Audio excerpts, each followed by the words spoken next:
The cemetery felt colder than any wrestling ring John Cena had ever entered. Standing beside his wife Elizabeth's grave, he gripped his young daughter's hand as the pastor's words drifted through the winter air like smoke. The championship belts, the roaring crowds, the spotlight. None of it had prepared him for this moment. The weight of the shovel in his hand felt heavier than any opponent he'd ever faced. Elizabeth had been his anchor in a chaotic world, while millions knew him as the unshakable John Cena. At home, he was simply a husband who melted at his wife's gentle laugh. She had a way of making their house feel like a sanctuary, her presence softening every sharp edge of his demanding career. Her pale hair would catch the morning light as she hummed while making coffee, and her soft voice could calm his restless nights after grueling matches. "Daddy, when is Mommy coming home?" his daughter whispered, her small voice cutting through his thoughts like a blade. John's throat tightened as he looked down at her confused face. How do you explain forever to a child who still believed in fairy tales? He squeezed her hand tighter, unable to find words that wouldn't shatter her innocent world. The mourners filed past them in a blur of black clothing and hushed condolences. Neighbors brought casseroles wrapped in foil. Friends offered hollow comfort with phrases like, "She's at peace now," and "Time heals all wounds." John nodded politely, but their words bounced off him like punches that never landed. They didn't understand what had been lost. To them, Elizabeth was the perfect wife, kind at church gatherings, tireless in her charity work, graceful beside his towering frame. They saw their love story as something from a movie, the famous wrestler and his angelic partner. But John had noticed things others missed. Fleeting shadows in Elizabeth's eyes when she thought no one was watching. The way her smile would slip for just a moment, revealing something deeper underneath. He'd brushed these moments aside as stress or exhaustion. Now, standing at her grave, these memories haunted him with new intensity. Driving home in silence, the house they returned to felt like a museum of loss. Elizabeth's sweater still draped over her favorite chair, her books arranged in perfect order on the shelves, the faint trace of her perfume lingering in their bedroom. Every corner whispered her name, while screaming her absence. That night, after tucking his daughter into bed with promises he wasn't sure he could keep, John sat alone in the living room. The single lamp cast a narrow circle of light, leaving the rest of the house in shadow. The untouched casserole grew cold on the counter as he wrestled with memories that suddenly felt incomplete. Elizabeth had always been private about her past. When he asked about her childhood, she would deflect with a quick smile and change the subject. Family reunions made her tense. Questions about where she went to school were met with vague answers. At the time, he'd respected her boundaries, believing love meant not pushing too hard into painful memories. But now those boundaries felt less like privacy and more like walls. There had been moments when she would disappear upstairs for hours, claiming to organize old books or clean storage boxes.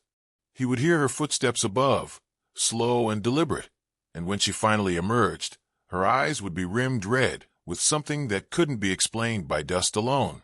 The attic. The thought struck him like lightning. Elizabeth had spent countless hours up there, always with vague explanations about sorting through belongings. But if she was simply organizing old items, why did she lock the door behind her so often? Why did those sessions leave her looking like she'd been crying? John stared at the ceiling, his eyes following the path those footsteps had taken so many times before. His chest tightened as a new realization dawned on him. He had lived with Elizabeth for years, shared everything with her, built a life, and raised a child together. Yet there were pieces of her story that remained locked away, hidden in the shadows of that dusty space above his head. Sleep felt impossible as questions multiplied in his mind. The house creaked and settled around him, but the sounds that had once felt comforting now seemed ominous. Every noise made him think of those mysterious hours Elizabeth had spent in the attic, moving around up there while he waited below, never questioning, never demanding answers. The silence pressed against him until he thought he might break under its weight. His daughter's innocent question echoed in his memory. "When is Mommy coming home?" The truth was brutal in its simplicity. She never was. But an even more disturbing possibility crept into his thoughts like poison. Maybe the woman they were mourning, the perfect wife and mother everyone remembered, had never been completely real at all. As dawn approached, John remained awake in his chair, staring at the ceiling with growing certainty. Whatever Elizabeth had hidden in that attic, whatever secrets she had carried in silence, they were waiting for him. The woman he had loved and buried had left behind more than memories. She had left behind mysteries that demanded to be solved. The perfect life he thought they had shared was cracking apart, and somewhere above his head, the truth was waiting to be discovered. Weeks passed like a fog of grief and routine. John moved through his days like a sleepwalker, taking care of his daughter, accepting sympathy from neighbors, maintaining the facade of a man learning to cope with loss. But beneath the surface, something much darker was taking root. The questions about Elizabeth's secret hours in the attic consumed his thoughts, growing stronger with each passing night. His daughter spent more time at neighbors' houses, playing with other children, while their parents whispered about the widowed father who seemed increasingly distant. John was grateful for their kindness, but he needed the solitude. The house felt different when he was alone, less like a home and more like a puzzle waiting to be solved. Every evening, he found himself standing at the bottom of the narrow staircase that led to the attic. The cord dangled innocently from the ceiling, but to John it had become something sinister.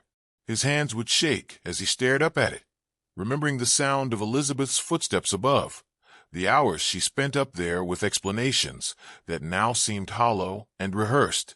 He started paying attention to details he had previously ignored. The way Elizabeth had always kept the attic key on a separate ring, hidden in the kitchen drawer beneath old recipe cards. How she would emerge from those mysterious sessions with dust on her clothes, but tears in her eyes that couldn't be explained by cleaning or organizing. The careful way she would lock the door behind her, as if protecting something precious or dangerous. Sleep became his enemy. During the day, he could distract himself with phone calls from concerned friends, his daughter's needs, the mundane tasks of daily life. But when darkness fell and the house grew quiet, the silence above him seemed to pulse with secrets. He would lie in bed, staring at the ceiling, imagining Elizabeth moving around up there in the dark, handling objects he had never seen, reading words he had never heard. The memories came flooding back with new intensity. Times when he had arrived home unexpectedly and caught glimpses of Elizabeth quickly shoving something into a bag before heading upstairs. Phone conversations that stopped abruptly when he entered the room. The way she would stiffen when old movies showed missing person reports or police investigations. At the time, he had attributed these moments to her gentle nature, her sensitivity to violence or tragedy. Now they felt like clues he had been too blind to see. One particularly sleepless night, John made his decision. His daughter was staying at her grandmother's house, and the empty rooms seemed to echo with Elizabeth's presence.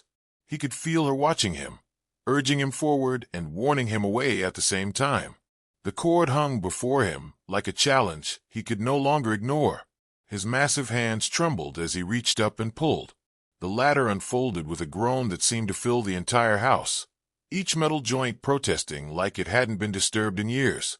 A rush of cold, dusty air spilled down, carrying the smell of wood and forgotten things. John's heart pounded harder than it ever had before a championship match. He climbed slowly, each step creaking under his weight. The narrow passage seemed to press in on him from all sides, and he had to duck his head to avoid hitting the low ceiling. Halfway up, he paused, his breath coming in short gasps. The darkness above him felt alive, waiting, full of possibilities he wasn't sure he wanted to face. For a moment, the fear overwhelmed him. John Cena, who had faced giants in front of millions of screaming fans, felt terror creep up his spine, like ice water. What if he found something that changed everything? What if Elizabeth's secrets were dark enough to destroy the love he felt for her memory? What if learning the truth meant losing the woman he had married all over again? He almost retreated. His foot moved down one rung, then another, as self-doubt clawed at his resolve. The rational part of his mind screamed that some doors should stay closed, some secrets should remain buried with the dead. Elizabeth had chosen not to share this part of her life with him. Maybe he should respect that choice, even now. But the questions were stronger than his fear. They had taken root in his heart and grown into something he couldn't ignore. Every time he looked at his daughter, He saw Elizabeth's face and wondered what other mysteries that resemblance carried. Every time someone mentioned his wife's kindness or gentle nature, he wondered if they were describing the real Elizabeth or just another carefully constructed mask. With a deep breath that seemed to fill his entire body, John continued climbing. His shoulders brushed against the walls as he emerged into the attic space. The silence up there was different from the silence in the rest of the house. Thicker, more oppressive, weighted with years of secrets. A small round window admitted just enough moonlight to make the dust motes dance in the air like tiny ghosts. The space looked ordinary enough.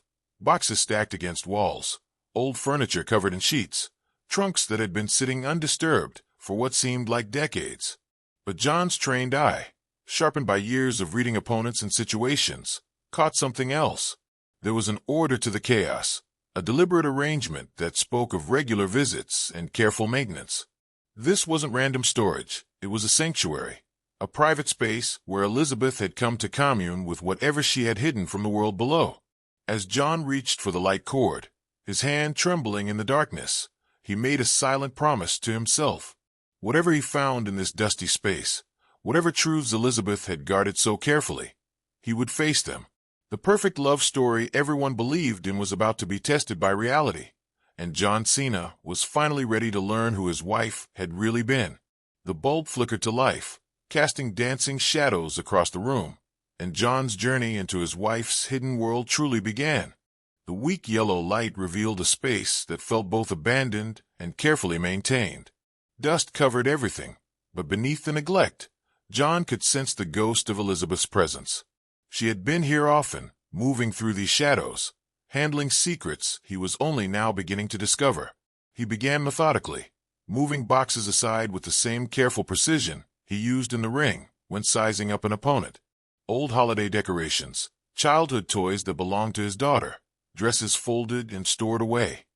Each item felt harmless enough, but they were arranged with an almost ritualistic care that made his skin crawl. The minutes stretched into an hour as he searched, growing increasingly frustrated. Whatever Elizabeth had hidden so carefully, whatever had brought her to tears during those mysterious visits, remained elusive. John was beginning to think he had let his imagination run wild when his foot bumped against something solid in the far corner.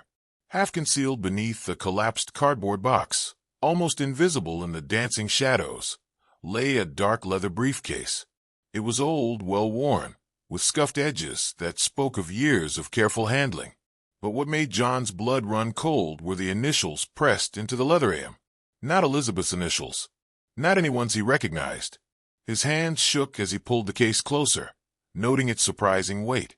The leather was soft with age, and the metal clasps had developed a patina that suggested decades of use. This wasn't some forgotten relic. It had been important enough for Elizabeth to preserve, to visit, to protect with her silence. The first clasp resisted his efforts, stiff with age and disuse. When it finally gave way with a sharp metallic snap that echoed through the confined space, John felt like he was crossing a line that could never be uncrossed. The second clasp followed with a reluctant click that seemed to seal his fate. For a long moment, he stared at the closed lid, afraid of what waited inside. His massive frame, which had never backed down from any challenge in the ring, trembled with uncertainty. Part of him still wanted to close the case, return it to its hiding place, and pretend this moment had never happened. Instead, he lifted the lid.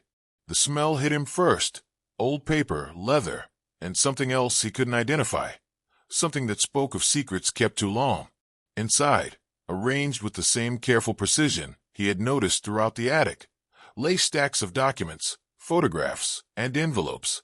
They looked preserved, protected, maintained with an obsessive attention to detail. The first photograph nearly stopped his heart. It showed Elizabeth, but younger, maybe 16 or 17 years old. She stood in front of a rundown farmhouse, her pale hair catching sunlight that seemed harsh and unforgiving. But it was her eyes that made John's chest tighten. They weren't looking at the camera.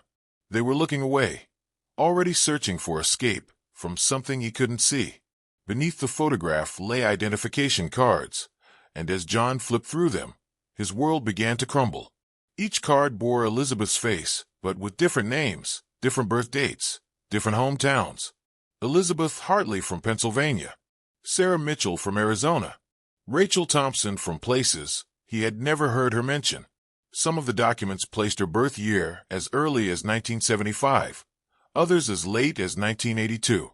His wife had lived under false names, not once or twice, but again and again, shedding identities like a snake sheds skin. The woman he had married, the mother of his child, had been running from something for most of her adult life. The letters were worse, written on yellowed paper in handwriting that grew more frantic with each page. They told a story that made John's stomach churn. Desperate pleas for help, descriptions of being trapped in a house with someone who watched her every move, a stepfather whose name made her hand shake as she wrote it, and throughout the letters, references to someone called R, someone who had promised to help her escape, someone who might have been her lifeline to freedom. One letter, more angry than desperate, raged about betrayal and pain, ending with a vow never to return to the place she had left behind. The handwriting was Elizabeth's, but these weren't the calm, gentle words of the woman who had been his wife. These were the words of someone terrified, someone who had lived in shadows for so long that light had become foreign. At the bottom of the case, folded with care that bordered on reverence, lay a newspaper clipping. John's hand shook as he unfolded it, and when he read the headline, the room seemed to spin around him. Teenage girl vanishes. Anna McPhersonin, age 17, disappears without trace. The photograph accompanying the article was unmistakably Elizabeth. Same face, same eyes, same desperate expression he had seen in the farmhouse picture. But this wasn't Elizabeth at all. This was Anna McPhersonin, a missing person whose disappearance had made local headlines decades ago. John sank back on his heels, the newspaper clipping trembling in his massive hands. The article described a family in crisis, a search that had turned up nothing, a stepfather who claimed Anna had simply run away. Her mother had made public pleas for her daughter's return, but the trail had gone completely cold. His wife hadn't been Elizabeth Hartley when he met her. She hadn't been Sarah Mitchell or Rachel Thompson either. She had been Anna McPhersonin, a vanished girl who had somehow transformed herself into the woman he fell in love with. Every document in the case told the same story: reinvention, concealment, escape from something so terrible that she had been willing to erase her entire existence to get away from it. The weight of discovery crashed over him like a physical blow.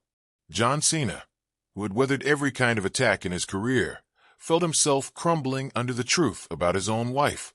Elizabeth had loved him, had given him a daughter, had built a life with him that felt genuine and real. But she had built it all on a foundation of lies.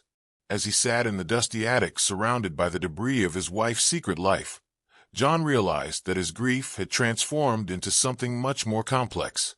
The woman he mourned had never really existed. Anna McPhersonin had become Elizabeth. But who was the real person beneath all those false names and forged documents? The briefcase had opened a door that could never be closed again.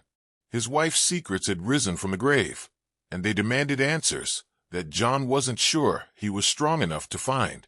The perfect love story everyone admired was cracking apart, revealing something much darker underneath. John spent the rest of the night in the attic, studying each document like it might reveal some hidden truth that would make sense of the chaos. Every false identity card, every desperate letter, every photograph seemed to raise more questions than it answered. By dawn, he had memorized every detail, but the woman he had married remained a mystery wrapped in layers of deception. Sleep was impossible. The house felt different now, less like a home and more like a museum of lies. Every photograph of Elizabeth on the mantelpiece seemed to mock him with its false smile. Every memory of their life together was tainted by the knowledge that she had built their entire relationship on a foundation of secrets. But John couldn't let it rest there. The competitor in him, the part that had never backed down from any challenge, demanded answers. If Elizabeth had been Anna McPhersonin, if she had vanished without a trace decades ago, then somewhere there were people who remembered her, places that held pieces of her real story. The next morning, after arranging for his daughter to stay with neighbors, John drove into the city. He found himself in the quiet basement of the public library, hunched over microfilm machines that made his massive frame look absurdly out of place. The same hands that had once held championship belts now fumbled through delicate strips of film, searching for any mention of Anna McPherson. Hours passed before he found what he was looking for. The same photograph from the briefcase stared back at him from the library screen, but now it was surrounded by more details. Anna had lived on a farm outside a small town in Pennsylvania. She had disappeared one summer night, leaving behind a distraught mother and a stepfather who insisted she had simply run away. But the more John read, the more suspicious the official story became. Neighbors were quoted as remembering a household filled with tension. Anna's stepfather, Marcus Webb, had a reputation for controlling behavior and a temper that made people uncomfortable. There were whispers about arguments behind closed doors, about strange silences that would fall over the farmhouse when visitors came around. John printed every article he could find, then drove for hours to reach the small Pennsylvania town where Anna McPherson had once lived. The place seemed frozen in time, as if the decades had barely touched its quiet streets and aging buildings. At the local diner, he struck up careful conversations with longtime residents, claiming to be a journalist researching old missing person cases. The stories he heard made his blood run cold.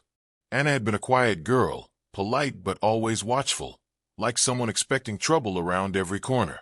Her mother had died when Anna was 15, leaving her alone with Marcus Webb, a man who had grown increasingly controlling after his wife's death. Neighbors remembered seeing Anna with bruises that were explained away as clumsiness, and more than one person mentioned how thin she had become in the months before her disappearance. But it was what happened to Marcus Webb that really caught John's attention. 3 days after Anna vanished, her stepfather was found dead at the bottom of the farmhouse stairs.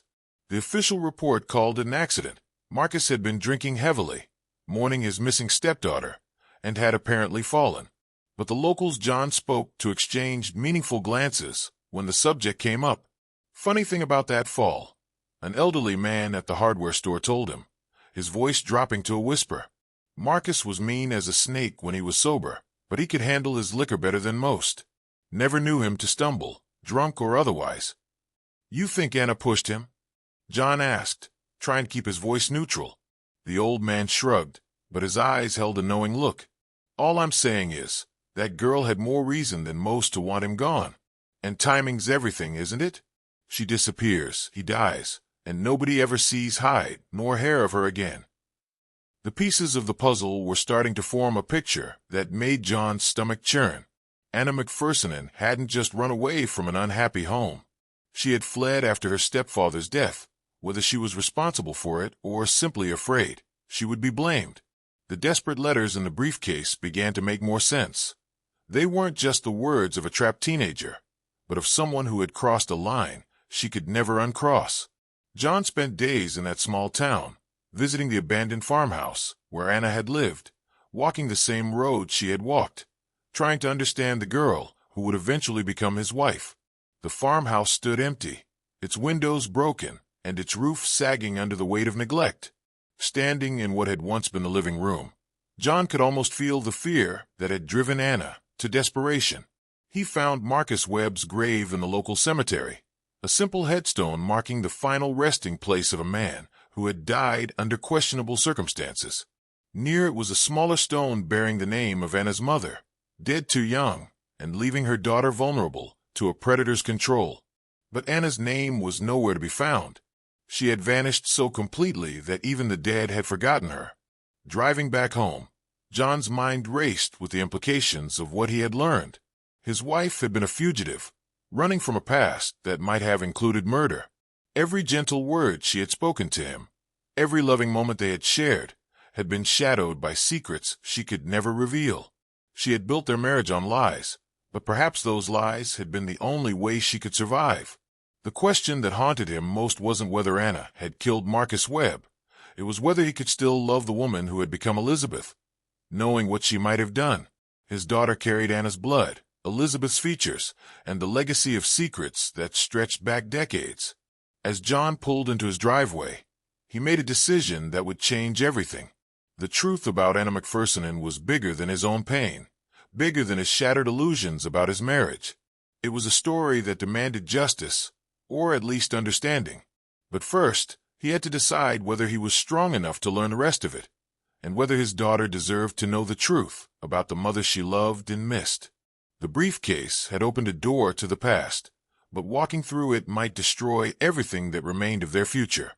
John sat in his kitchen for 3 days straight, the briefcase open before him like a wound that wouldn't heal. The documents were spread across the table in careful order, identification cards arranged chronologically, letters sorted by date, photographs lined up to show the progression of Anna McPherson's transformation into Elizabeth. The evidence of his wife's secret life had taken over his home just as completely as it had taken over his thoughts. Sleep came in fragments. Every time he closed his eyes, he saw Anna's young face in that farmhouse photograph, eyes already searching for escape. He imagined her in those final days with Marcus Webb, trapped and desperate, perhaps pushed beyond the limits of what any person should have to endure. The girl in those pictures had been fighting for her life in ways John was only beginning to understand. His daughter called from her grandmother's house, her small voice asking when she could come home. John promised it would be soon, but he wasn't sure he could face her yet. How do you look at your child when you've discovered that everything you thought you knew about her mother was a carefully constructed lie? How do you maintain the loving memory of a woman who might have been a killer? But as the hours passed, John began to see another pattern in the documents. Between the desperate early letters and the final newspaper clipping, there was a gap, years when Anna McPherson had simply vanished from any official record. The identification cards from that period told a different story. They showed a young woman trying on different names and identities, but the photographs revealed something else: healing. The frightened teenager from the farmhouse gradually transformed into someone stronger. Her eyes lost their desperate edge. Her posture straightened. By the time she became Elizabeth Hartley, the last identity before she met John, her face had found a piece that had been missing in those early pictures. Whatever she had done to escape Marcus Webb, whoever she had been forced to become in the process, she had eventually found a way to heal. The woman who had fallen in love with John, who had married him and borne his child, hadn't been a lie. She had been Anna's final transformation, the person she had chosen to become after years of running and hiding. Elizabeth had been real. She was just the end result of a journey that had begun with terror and possibly violence. John thought about their life together with new eyes. Elizabeth's kindness at charity events, her gentle way with their daughter, her ability to make their house feel like a sanctuary. These weren't the actions of someone consumed by guilt or violence. They were the actions of someone who had found redemption, who had chosen to build something beautiful from the ashes of a destroyed life. But the weight of knowledge was crushing. Every time his daughter asked about her mother, John would have to choose between truth and mercy. Every time someone praised Elizabeth's memory, he would carry the silent burden of knowing about Anna's past. The perfect love story that everyone admired would always be shadowed by secrets that only he could understand. On the 4th night, John made his decision. He gathered all the documents, stacking them carefully in the order he had found them. The photographs went back in their proper places. The letters were refolded along their original creases, the identification cards arranged in their heartbreaking sequence of false names and borrowed lives. He placed everything back in the briefcase exactly as Elizabeth had left it, then carried it back up to the attic. The ladder groaned under his weight as he climbed into that dusty space one last time. In the far corner, he recreated the hiding place exactly as he had found it. Briefcase concealed beneath boxes, covered with old fabric, protected by shadows and silence. Before he closed the case for the final time, John spoke to it softly, his voice barely audible in the confined space. "Anna," he whispered, using her real name for the first time. "I understand now. I understand why you couldn't tell me, why you had to keep running until you found a place safe enough to finally stop." He paused, thinking of all the nights Elizabeth had disappeared up here, maintaining her connection to the girl she had been while protecting the woman she had become. "You weren't hiding from me," he realized aloud. "You were protecting all of us, me, our daughter, the life you built. You were making sure Anna's darkness couldn't touch Elizabeth's light." With trembling hands, he closed the briefcase and pushed it back into its hiding place. The attic ladder folded up with a final groan, and John found himself standing in his hallway, looking up at a ceiling that no longer seemed to pulse with secrets. The next morning, he called his daughter and told her to come home. When she arrived, running into his arms with the fearless love of childhood, John held her tight and made a promise he intended to keep. She would remember her mother as Elizabeth, kind, gentle, loving. The darkness that had shaped Anna McPherson would never touch this bright spirit who carried the best of both her parents. That evening, as they ate dinner together, his daughter asked the question he had been dreading and preparing for. "Daddy, tell me about Mommy. Tell me about when she was little like me." John looked into his daughter's trusting eyes, seeing Elizabeth's features reflected there, and chose his words carefully. "Your mother was very brave," he said, which was true. She came from a difficult place, but she never let that make her hard or mean. Instead, she chose to be kind. She chose to love. She chose to build something beautiful, and the most beautiful thing she ever built was you. His daughter smiled, satisfied with this version of the truth, and John felt something settle in his chest. The briefcase would remain in the attic, holding its secrets in darkness. Anna McPherson's story would stay buried with the past where it belonged. But Elizabeth's story, the story of redemption, love, and the family she had created, would live on in the bright eyes of their daughter. Later that night, John stood in his living room looking at Elizabeth's photograph on the mantelpiece. For the first time since finding the briefcase, he was able to smile at her image without feeling the weight of deception. She had been many things: frightened child, desperate fugitive, careful survivor, and finally, loving wife and mother. The truth was complex, but love was simple. John had loved Elizabeth, and that love remained untainted by Anna's secrets. Whatever his wife had done to survive, whatever darkness she had carried, she had transformed it into light. Their marriage hadn't been built on lies. It had been built on the foundation of a woman who had chosen to become someone worthy of love. The perfect love story everyone believed in wasn't perfect at all, but it was real, and that was enough.